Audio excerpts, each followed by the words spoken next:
በሰሜኑ ጦርነት ለጠፋው ሁሉ ፍርዱን ለመቀበል ዝግጁ መሆናቸውን የጠቅላይ ሚኒስትሩ አማካሪ አቶ ጌታቸው ረዳ ተናገሩ።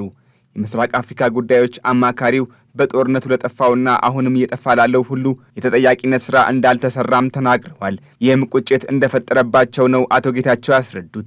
በየደረጃው በወንጀል ተግባር ላይ ተሰማርተው በነበሩ በማናቸውም ላይ የፍትህ ስራ ባለመሰራቱ ተጨማሪ የወንጀል ድርጊት እንዲበራከት ማስቻሉን ነው አቶ ጌታቸው ያስረዱት።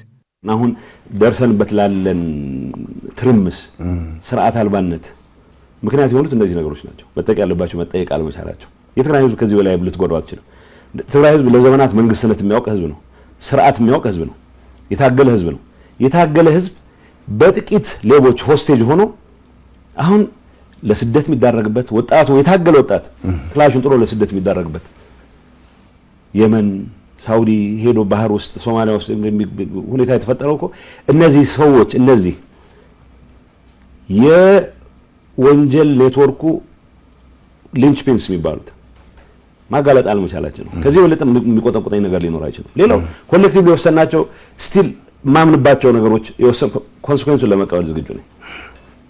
እኔ ዋናው ጭንቀት እነዚህን ሰዎች ተጠያቂ ማድረግ ሲገባ ባለማድረጋችን ምክንያት አሁንም ሌላ የግጭት ሌላ የትርምስ ድባብ እንዲፈጠር ምክንያት ሆነናል የሚል እምነት ነው ያለኝ። የቀድሞ የህወሓት ምክትል ሊቀመንበርና የአሁኑ የጠቅላይ ሚኒስትር አብይ አህመድ የምስራቅ አፍሪካ ጉዳዮች አማካሪ አቶ ጌታቸው ክልሉ በተደራጁ ዘራፊዎች መወረሩንም እንዲሁ ጠቁመዋል። የትግራይ ህዝብ ስርዓተ መንግስት የሚያውቅና ታጋይ እንደሆነ ያስረዱት አማካሪው የትግሉን ውጤት ቡድኖች ነጥቀውታልም ብለዋል። አቶ ጌታቸው በንግግራቸው ወታደራዊ አደረጃጀቱ የዲፕሎማሲ አማራጮችን መጠቀም የሚሻ እንደነበር ገልጸው አብዛኛው ወሳኝ የፖለቲካ አመራሮች ግን ሰላምን ጨርሶ የሚፈልጉ አይደሉም ብለዋቸዋል። ብዙዎቹ የጦር አመራሮች እንግዲህ አሁን መወሻሸት የለብንም። ይሄ ነገር በሰላም ይፈታ። ብዙዎቹ አይደሉም፣ ኦልሞስት ሁሉም ይሄ ነገር በሰላም ነው መፈታት ያለበት። የዲፕሎማሲ ድል መሞከር አለብን የሚሉ ፖለቲካ አመራር ውስጥ ያለው ኃይል ነው። ፈራችሁ ወይ? ለምሳሌ መጨረሻው ዙር ለምን ሲደረግ ማለት የመዋጋት አቅምና ምናምን ማነስ አለ። ኮሚትመንት ችግር የለባቸው ወታደሮቹ ብዙዎቹ ማለት ለዛ ማከብራቸዋለሁ። ከጥቂቶቹ ከግርግር እናተርፋለን ከሚሉት በስተቀር ሁሉም ይሄ ነገር በሰላም እንፍታ ነው። ፖለቲካ ሊደርሺፕ ውስጥ ግን ይሄ ኮር ኃይሉ ምለ በሰላም መፍታት የሚባል አጀንዳ አይመጣለትም።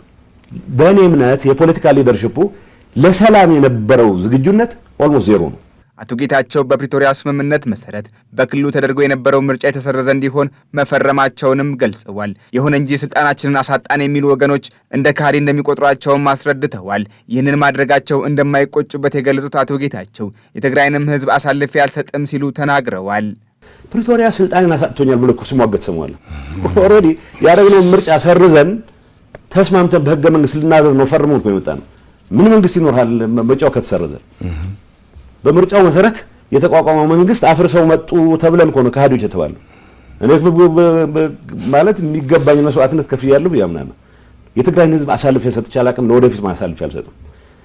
እነዚህ ሰዎች ግን ጸረ የትግራይ ህዝብ ጥቅም ስለሆኑ እነዚህን ለሌላ እኮ አሳልፈ መስጠት የለብህም። ህዝቡ ራሱ እንዲያውቃቸው አንቅሮ እንዲተፋቸው ተግባራቸው መገለጽ መቻል አለበት። የፕሪቶሪያውን ስምምነት ተከትሎ በፍትህ ሚኒስቴር በጸደቀው የሽግግር ፍትህ ፖሊሲ መሰረት በጦርነቱ በደረሰው ውድመት ድርሻ ያላቸው ሁሉ በሽግግር ፍትህ ተጠያቂ እንዲሆኑ የሚያደርግ መሆኑ ልብ የሚባል ነው። እንደ አቶ ጌታቸው የፌዴራል መንግስትም በተግባር ያድርገው ወይም አያድርገው የሚታይ ነው ሲሉ በንግግር ደረጃ ተጠያቂ የሚሆኑ ሁሉ ይጠየቃሉ ማለቱን ግን እንዲሁ ተናግረዋል።